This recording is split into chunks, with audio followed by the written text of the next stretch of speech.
नमस्कार. लीडर्स या कार्यक्रमात आपलं पुन्हा एकदा स्वागत. मुळात महाराष्ट्रात ज्या स्वरूपाचं राजकारण सुरू आहे, सामाजिक प्रश्न समोर येताना पाहायला मिळत आहेत, त्यानंतर तुम्ही उद्विग्न होत असाल ना मतदार म्हणून, की अरे काय चाललं आहे, कोणत्या रसातळाला घेऊन ठेवला आहे हा, नेऊन ठेवला आहे हा महाराष्ट्र. ही उद्विग्नता तुमच्यातच नाही आमच्यात पण येते. अनेक प्रश्न आमच्यासमोर पण उभे राहतात आणि मग या प्रश्नातून सोडवणूक कशी करायची हा प्रश्नही उभा राहतो. मग साहजिक आहे या प्रश्नांच्या जाणकारांना विचारण्याशिवाय काही पर्याय उरत नाही. मुळात एक समंजस राजकारणी ज्यावेळेला समोर असतो त्यावेळेला तुमचा प्रश्न तुम्ही सहजतेने विचारू शकता. आज असंच एक समंजस असं महाराष्ट्रातलं नेतृत्व आपल्याबरोबर आहे. नाव आहे संभाजीराजे. नमस्कार. मुळात राजे म्हणून तुमच्याबद्दलचा आदर हा तुमच्या समंजसपणामुळे आणि तुम्ही सातत्यानं ज्या भूमिका घेत आल्या आहेत त्यामुळे तो वाढीलाच लागतो. सध्या परिस्थितीमध्ये, कारण तुम्ही मराठा आरक्षणाचा मुद्दा मधल्या काळामध्ये हाती घेतला, स्वतःचा पक्षही स्थापन करण्याचा निर्णय घेतला आणि मग अचानक जरांगेंचं आंदोलन सुरू झालं आणि तो प्रश्न अत्यंत मोठ्या स्वरूपामध्ये समोर येताना पाहायला मिळाला. आता तुम्ही या प्रश्नाकडे कसं बघता? मिळेल आरक्षण? समाजाची जी भावना आहे आणि किंबहुना मनोजनी त्यांच्या माध्यमातून सगळ्यांच्या म्हणजे सरकारसमोर आणलेली आहे आणि विशेषसुद्धा आयरनीवर आणि प्रामाणिक भावना आहे ती. त्याच्यात सरकारने लक्ष घालणं हे गरजेचं आहे. आणि ज्या मागण्या समाजाने प्रामुख्याने केलेल्या आहेत त्यातल्या 2 मागण्या ज्या मनोज नेहमी सांगतो ते म्हणजे आम्हाला 50% वर आम्हाला विश्वास नाही आहे, 50% आत द्यायला पाहिजे. म्हणजे क्रमांक 83 मध्ये जसं मराठा कुणबी, कुणबी मराठा, तशी अनेक कॉमा करून तत्सम जात म्हणून मराठा तिथं द्यावी. दुसरा एक मुद्दा त्यांनी आणला आहे की ते आम्हाला सरसकट आम्हाला कुणबी प्रमाणपत्र मिळावं. आता हे जर सरकारला देता येत असेल, न्यायिक बाजू रास्त असेल, बरोबर असेल, तर सरकारने द्यायला पाहिजे. पण इथं जात असताना मला असं वाटतं की थोडी पार्श्वभूमीसुद्धा आपल्याला समजणं गरजेचं आहे. की सुरुवातीला स्वर्गीय अण्णासाहेब पाटलांनी बलिदान दिलं. म्हणजे पहिली मुवमेंट जर सर्व सुरू केली असेल तर अण्णासाहेब पाटलांनी केली. मग अण्णासाहेब जावळे पाटील असतील, विनायक मेटे असतील आणि सगळ्या अनेक संघटनेच्या लोकांनी त्याच्यात सगळ्यांचं मोठं मोठं योगदान आहे. तर 2013ला आम्ही शिवशाहू दौरा काढला होता. मराठा सेवा संघ संभाजी ब्रिगेड आमच्यावर होतं त्यावेळी. आणि शिवशाहू दौऱ्याच्या माध्यमातून जनजागृती केली. मराठा समाजाला, गरीब मराठा समाजाला आरक्षण मिळालं पाहिजे. कारण का शाहू महाराजांनी आरक्षण दिलं होतं बहुजन समाजाला 50%, म्हणजे अनुसूचित जाती जमाती ओबीसी आणि मराठा समाजाचा समावेश होता. तर आम्ही मोर्चा काढला. ते नारायण राणे समिती स्थापन झाली. नारायण राणे समितीच्या माध्यमातून ते आरक्षण मिळालं, पण ते रद्द झालं कारण का ती समितीचा अहवाल होता. मग ती चूक दुरुस्त करत 58 मोर्चे ज्यावेळी झाले त्यावेळी देवेंद्र फडणवीस त्यावेळी तत्कालीन मुख्यमंत्री होते. मग त्यांनी ते मागासवर्गीय आयोग स्थापन केला आणि मराठा समाज हा सामाजिक मागास असं सिद्ध केल्यानंतर ते आरक्षण दिलं. हायकोर्टात टिकलं, सुप्रीम कोर्टात टिकलं नाही. आता मी परत क्लिअर करतो, समाजाची भावना काय, हे 2 आरक्षण न टिकल्यामुळे आम्हाला आता 50%च्या वर नकोय म्हणतात. 50%च्या आत पाहिजे. आता ते सरकारला देता येत असेल तर सरकारने द्यावं असं मी त्या मताचं आहे. पण सरकारची काही आता मत आहे की आम्ही आरक्षण देणार, आरक्षणाला कोणाच्या आरक्षणात धक्का न लावता आम्ही आरक्षण देऊ असं सरकारचं मत आहे. म्हणजे याचा अर्थ सिंपल आणि क्लिअर आहे की तुम्ही 50%च्या वर देता.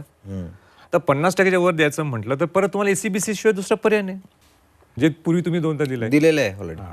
मग तुम्ही हे टिकणारं आरक्षण कसं आहे, हे टिकू कसं शकणार, हा माझा सरकारला प्रश्न आहे. आता का प्रश्न आहे, म्हणून मी पार्लमेंटमध्ये 106व्या घटना दुरुस्तीत मी प्रश्न केला सरकार. मला ॲक्च्युली बोलायला देत नव्हतं, पण तरी मी भांडून सगळं तो विषय त्या दिवशी मांडला. आणि सरकारला मी म्हटलं, तुम्ही काय म्हणता 106व्या घटना दुरुस्तीत राज्याला अधिकार दिले आरक्षण द्यायचे, तर राज्याला अधिकार दिले म्हणजे 50%च्या वर तुम्ही कसं देणार? कारण का इंदिरा साहनी केस, ही इंदिरा साहनी केस काय म्हणते 1992ला की 50%च्या वर जर तुम्हाला द्यायचं असेल तर तुमची अपवादात्मक परिस्थिती, असाधारण परिस्थिती पाहिजे, एक्स्ट्रॉर्डिनरी सिच्युएशन पाहिजे, तरच तुम्ही देऊ शकता. आता परवा सर्वोच्च न्यायालयाने ज्यावेळी 2018ला आरक्षण तुमचं उडवलं, त्यांनी काय सांगितलं, तुमची एक्स्ट्रॉर्डिनरी सिच्युएशन नाही आहे. आता एक्स्ट्रॉर्डिनरी सिच्युएशनचे अनेक पॅरामीटर आहेत. त्यातलं एक पॅरामीटर असेल की लोकसंख्येच्या जे आम्ही मानण्यात कमी पडलो असेल की 50% म्हणजे 100% पर्सेंटेज धरायला पाहिलं होतं, त्यांनी नुसतं तुमच्या ओपनमध्ये 48% धरलं. पण त्याच्यापेक्षा सोपा शब्द मी सांगतो, म्हणजे जे सामान्य माणसाला समजेल. ते काय म्हणतात की 50%वर तुम्ही देऊ शकत नाही, कारण का हे तुमची परिस्थिती ही फार फ्लंग अँड रिमोट नाही आहे सुप्रीम कोर्टमध्ये. फार फ्लंग अँड रिमोट म्हणजे काय, दूरवर आणि दुर्गम. आणि सोप्या भाषेत बोलायचं असेल तर जिथं रस्ता नाही, जिथं पाणी नाही, जिथं वीज नाही, अशा ठिकाणीच तुम्ही आरक्षण देऊ शकता. सगळे पुढारी म्हणतातच ना की आम्ही लाईट दिलं, पाणी दिलं, सगळं दिलं, म्हणजे मग ही परिस्थिती राहिलीच नाही. मग हा शब्द बदलणं गरजेचं आहे.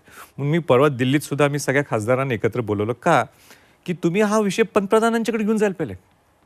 पंतप्रधानांना सांगायला पाहिजे की इंटरव्ह्यू करायला सांगायला पाहिजे की तुम्ही जे इंदिरा साहनीचे निकष आहेत ते 1992चे आहेत. आज 35 वर्षांनंतर ते निकष तुम्ही लावू शकत नाही. पण तुम्हाला असं वाटतं का की जोपर्यंत पंतप्रधान यामध्ये मध्यस्थता करत नाही तोपर्यंत आरक्षण मिळू शकत नाही? दोन गोष्टी आहेत. एक तर सरकारने क्लिअर करायला पाहिजे की तुम्हाला ते टिकणार आरक्षण कसं द्यायचं. जे मनोज जरांगे पाटील समाजाच्या वतीने जे सांगतो की आम्हाला 50%च्या आत द्या, किंबहुना सरसकट हे द्या, हे तुम्ही क्लिअर करा. तुम्ही 20 तारखेची का वाट बघायला लागलाय? बरोबर. 20 तारखेची का वाट बघा? तुम्हाला जे द्यायचं ना टिकणार आरक्षण, तुम्ही आत्ताच क्लिअर करा. हे डेंजरस आहे. एवढे लोक जर इथं आले तर संवेदनशील विषय होऊ शकतो. म्हणून तो पहिला मार्ग तुम्ही क्लिअर करा, जे तुम्हाला करायचं आहे. आणि दुसरा मार्ग आहे की तुम्ही दिलं सुद्धा SCBC आरक्षण, हे टिकणार कसं? त्याला तो पुढचा मार्ग आहे हे 20 तारखेच्या नंतरचा. म्हणजे आज 20 तारखेच्या अगोदरचा काही विषय येऊ शकत नाही, का आपल्याला कुठं या सगळ्या मुवमेंटमध्ये कुठे छेद आणायची नाही. कारण का ही समाजाची चळवळ आहे. बरं. आणि समाज इथं चालून यायला लागलाय. म्हणून ते पहिले तुम्ही टॅकल करा. तुम्ही जर SCBC देणार असाल तर खऱ्या अर्थाने ते टिकायचं असेल तर ते पंतप्रधान ह्याच्यात इंटरव्ह्यू केल्याशिवाय तुम्हाला हे आरक्षण टिकणारच नाही. अगदी. मग येत्या 26 तारखेला मनोज जरांगे जो समाजाचा मोर्चा घेऊन येत आहे, हो. त्यामध्ये संभाजीराजे सहभागी होणार का? नाही, मी समाजाच्या बरोबरच आहे. जिथं समाज तिथं संभाजी छत्रपती, त्याबद्दल दुमत नाही. पण शेवटी न्यायिक बाजू आणि भावना ह्याच्यातला समतोल कसा काढता येईल हे सरकारने ठरवणं गरजेचं आहे. ठीक आहे. तुम्ही आत्ता एक आणखी गोष्ट म्हणालात ते कुणबी, हो. सरसकट कुणबी दाखले मिळावे. आता सरसकट कुणबी दाखले दिल्यानंतर जर राजेंना उद्या कोणी प्रश्न विचारला की मग तुम्ही कुणबीचा दाखला घेणार का, तर मग राजेंचं काय उत्तर असेल? नाही, मी घेणार नाही. कारण का पूर्वीपासून ज्या जातीवर तुम्ही आहे त्या जातीवर प्रेम असणं गरजेचं आहे, काही दुमत नाही आहे. पण कुणबी आणि मराठा सुद्धा एक आहे, असं अनेक हे सुद्धा आहेत, त्याला रेकॉर्ड सुद्धा आहेत. पण हे कोणाला कुणबी प्रमाणपत्र घ्यायला पाहिजे? ज्याला गरज आहे. ज्याला आज त्या कुणबी प्रमाणपत्र मिळाल्यानंतर त्याला ज्या आरक्षणाला ज्या फॅसिलिटीज मिळतात, मग ते शिक्षणाचे असतील, नोकऱ्याचे असतील, जर त्याला मिळत असेल त्यांनी घ्यावं. आता त्याची आम्हाला काही गरज नाही, वैयक्तिक मला गरज नाही आहे. अगदी खरं. मग का घ्यायचं आपण आणि विषय आणि का डायव्हर्ट करायचा? खरं. तर ज्याला गरज आहे त्याला ऐच्छिक पद्धतीने द्यावं. अगदी. म्हणजे मुळात कुणबी दाखला हा गरीब असलेल्या किंवा वंचित असलेल्या घटकाला मिळावा या दृष्टीने प्रयत्न व्हायला हवेत, हे स्पष्टपणे. पण राजा, या पूर्ण परिस्थितीमध्ये मराठा समाज ज्या स्वरूपात उग्र होताना दिसतोय, मग जर बीडमध्ये होताना दिसलं ते मे बी उद्या मुंबईत होताना दिसू शकतं, किंवा औरंगाबादपासून जालन्यापासून जो मोर्चा चालत येणार आहे त्याच्यामध्येही होऊ शकतं. तर समाजाची जी उग्रता दिसतेय या पूर्ण मुद्द्यावर, त्याकडे तुम्ही कसं बघता? मला भीती वाटते ह्याच्यासाठी की हा मराठा समाज हा शांतताप्रिय समाज आहे. त्यांनी 58 मोर्चाच्या माध्यमातून दाखवून दिलं आहे की आम्ही शांतता शिस्तबद्ध कशा पद्धतीने आम्ही मोर्चे काढले आम्ही. तर आत्तासुद्धा ते शिस्तप्रिय आणि शिस्त पद्धतीनेच ते पुढं चालत येतील. पण अनेक असंतुष्ट लोक असतात. आता ते कसे असतात, कुठं असतात, राजकारणात जसे तसे आणि वेगवेगळ्या ठिकाणी असतात. ह्याचा गैरफायदा ह्या लोकांनी घेऊ नये. जसं बीडमध्ये झालं तसं घेऊ नये. नाहीतर हा गालबोट लागणार का? शेवटी मुंबई ही राजधानी नुसती महाराष्ट्राची राजधानी, ही देशाची आर्थिक राजधानी आहे. आणि त्याचे रिपल्केशन, त्याचे परिणाम, इफेक्ट्स हे जगात होऊ शकतात. म्हणून ह्या सगळ्या गोष्टी चांगल्या पद्धतीने हाताळणं गरजेचं आहे. म्हणून माझं सरकारला सूचना आहे की तुम्हाला समाजाचे प्रॉब्लेम्स माहीत आहेत, तुमच्या पुढं आणलेले आहेत, मनोच्या माध्यमातून सगळे तुम्ही पुढं आणलेले आहेत. आज तुम्ही तुम्हाला जे काय सॉल्व्ह करायचं आहे आर की पार तुम्ही सांगा, हे आम्ही करू शकतो. नुसतं आरक्षणाला धक्का न लावता मी करणार, टिकणार आरक्षण देणार म्हणजे काय? तुम्हाला असं वाटतं का की मुळात मराठा आरक्षणाचा मुद्दा हा राजकारणी फक्त वापरून घेत आहेत, फक्त आरक्षणाच्या मुद्द्यालाच नाही मराठा समाजालाही वापरून घेत आहेत, अशी भावना नाही होत आतापर्यंत? कधी झाली अशी भावना? मी 2017ला मी पार्लमेंटमध्ये गेलो, मी पहिला होतो आरक्षणाच्या बद्दल बोलायला. अगदी. हां, एवढे वर्ष कुणीही पार्लमेंटला बोललो नाही. आम्ही तर आंदोलन सुद्धा केलं, म्हणजे गांधी पुतळ्याजवळ तुम्ही बसून केलं. आंदोलन. हां, म्हणजे दुर्दैवाने हे होत नव्हतं. म्हणून होत असेल ठीक आहे, ॲडव्हान्टेज घेऊन देत, कोणाला राजकारणासाठी घ्यायचं घेऊन देत, आणि कोणाला कुठल्या समाजासाठी घ्यायचं घेऊन देत. पण ॲट दी एंड आपल्याला काय बघायला पाहिजे, त्याचा आउटपुट हा समाजासाठी व्हायला पाहिजे. अगदी. मराठा समाजाचा वापर केला जातो का, तर निश्चितपणे दिसतं की अनेक सगळ्याच राजकीय पक्षांनी मराठा समाजाला दावणीला बांधून आपली राजकीय पोळी बाजून घेण्याचा प्रयत्न केला, हे आपण मान्यच करून टाकूया. तिकडे दलित समाज, त्यालाही अशाच स्वरूपात वापरलं गेलं, त्यालाही दावणीला बांधलं गेलं आणि त्याचाही वापर करून घेतला गेला. मग आता उरला सुरला कोण होता मधला, ओबीसी, आता त्यालाही दावणीला बांधलं जातं असं वाटतं तुम्हाला? सगळीकडे चालू आहे ते. आणि वाईट काय झालं, ज्या हेतूने स्वराज्य निर्माण केलं होतं शिवाजी महाराजांनी, 18 पगड जात 12 बलुतेदार म्हणजे स्वराज्य. शाहू महाराजांनी बहुजन समाजाला आरक्षण दिलं, अनुसूचित जाती जमाती ओबीसी आणि मराठा समाजाचा समावेश. हे हेतू काय होता की शाहू महाराजांचा जो समतेचा जो लढा आपण म्हणतो की एका लेवलवर, एका स्टेजवर हे सगळ्या गोष्टी, हे सगळे लोक यायला पाहिजे. म्हणजे हा या जातीचा आणि तो त्या जातीचा, हे असं संबोधित सुद्धा करणं चुकीचं आहे. हां, असं सुद्धा ह्या म्हणजे शाहू फुले आंबेडकरांचा तो विचार होता. पण दुर्दैवाने आज काय झालेलं आहे की हा या जातीचा, तो त्या जातीचा, ह्या राजकारणाच्या माध्यमातून हे मतं ह्या समाजाचे कशी मिळू शकतात, ते कसे मिळू शकतात, हे सगळं समीकरण आता चालू झालेलं आहे. आणि हे धोका आहे, ही धोक्याची घंटा आहे. जातविरहित समाज तयार व्हावा आणि त्यातून मग एक हिंदू का असो ना, म्हणजे 18 पगड जातीतून काय तयार होत होतं, तर एक हिंदू तयार होत होता. तर मुळात हिंदूच इतका विभागला गेलाय, अमेबासारखा तुटत गेलाय, फुटत गेलाय, आणि त्यातून हिंदू म्हणून जे उभं राहण्याची एक मानसिकता होती तीच कमकुवत होत गेलेली आहे. अशा परिस्थितीमध्ये अनेक प्रयत्न झाले. तुम्हाला असं वाटतं का की छत्रपती शिवाजी महाराजांचे वंशज म्हणून तुम्ही जर या हिंदुत्वाच्या विचाराकडे बघायला गेलात, तर हिंदुत्वाचा विचार का पोखरला गेला आणि आजपर्यंत तो अत्यंत दृढपणे जागतिक पातळीवर जितक्या बळकटपणे उभा राहिला होता, तो राहू शकला नाही, यामागचं काय कारण वाटतं? नाही, ते काय झालंय की ह्या सगळ्या महापुरुषांना, माझं रिडिंग आहे, म्हणजे मी रिडिंग माझं चुकीचं असू शकतं, हा फार टेक्निकल आणि हा एकदम सेन्सिटिव्ह सब्जेक्ट आहे. पण मला असं वाटते की हिंदूच्या बद्दल it's a way of life. म्हणजे हिंदू म्हणण्याचं म्हणजे एक जगण्याचा एक प्रोसेस आहे तो, सगळं संस्काराचा प्रोसेस, ओव्हरऑल सगळं. पण सगळ्यांनी आपापल्या पद्धतीने त्याला कनेक्ट केलेलं आहे. म्हणजे कोणती म्हणायचे की शाहू महाराज हे नास्तिक आहेत. शाहू महाराज नास्तिक नव्हतेच. शाहू महाराजांनी उलट तर सगळ्या म्हणजे जसं सत्यशोधक समाजाला चालना दिली, तसं आर्य समाजाला सुद्धा त्यांनी तेवढंच प्रोत्साहन दिलेलं आहे. पण असं टॅग केलं की म्हणजे हे अशा सगळ्या गोष्टी अशा वेगळ्या वेगळ्या पद्धतीने, म्हणजे हिंदू असणं हे फार अभिमानाची बाब आहे.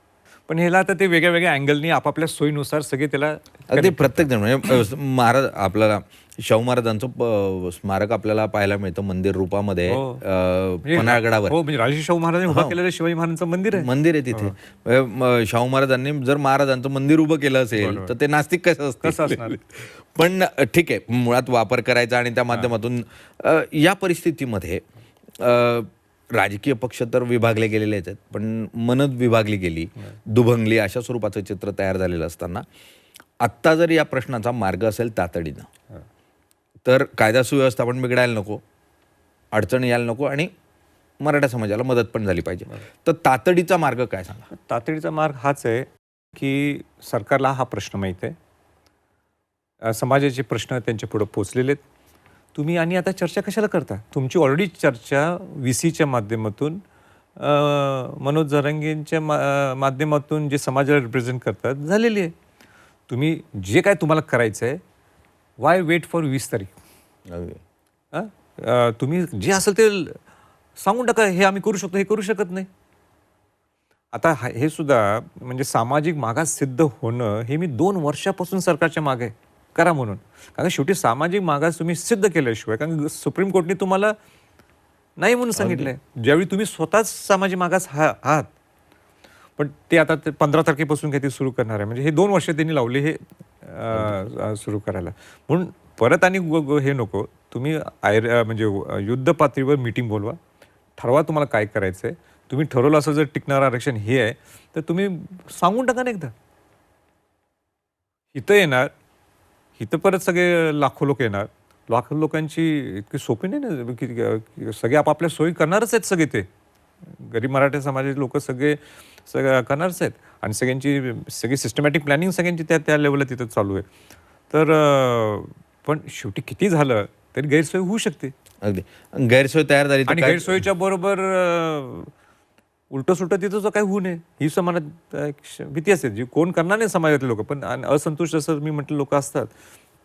साहजिक आहे, कारण अशा वातावरणाचा फायदा उचलून राजकीय पोळी भाजण्याचा प्रयत्न काही जण करू शकतात आणि त्यातून कायदा सुव्यवस्थेची परिस्थिती जी आहे ती बिघडू शकते. राजेंचा थेटपणे सल्ला आहे, जे काही करायचं ते स्पष्टपणे 20 तारखेच्या आत करा आणि समाजाला काय ते स्पष्टपणे सांगा. हे होऊ शकतं, हे होऊ शकत नाही. जर तसं झालं नाही आणि जर कायदा सुव्यवस्था बिघडली तर मग तुम्ही जबाबदारी सरकारवर टाकताय त्याची सगळी.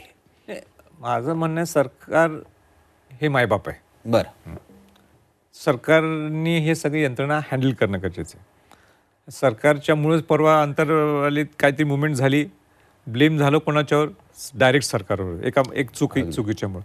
असं परत काही घडू नये म्हणून माझी सरकारला एक सल्ला राहील की तुम्ही 20 तारखेच्या अगोदर ह्या मुवमेंटच्या बद्दल निर्णय घ्यावा. खूप खूप धन्यवाद. आज आपण चर्चा केली आणि मुळात एक भूमिका स्पष्ट केली की सरकारनं काय करणं गरजेचं आहे. सरकार यावर उपाय करेल अशी अपेक्षा करूयात. सर, खूप खूप धन्यवाद. थँक्यू.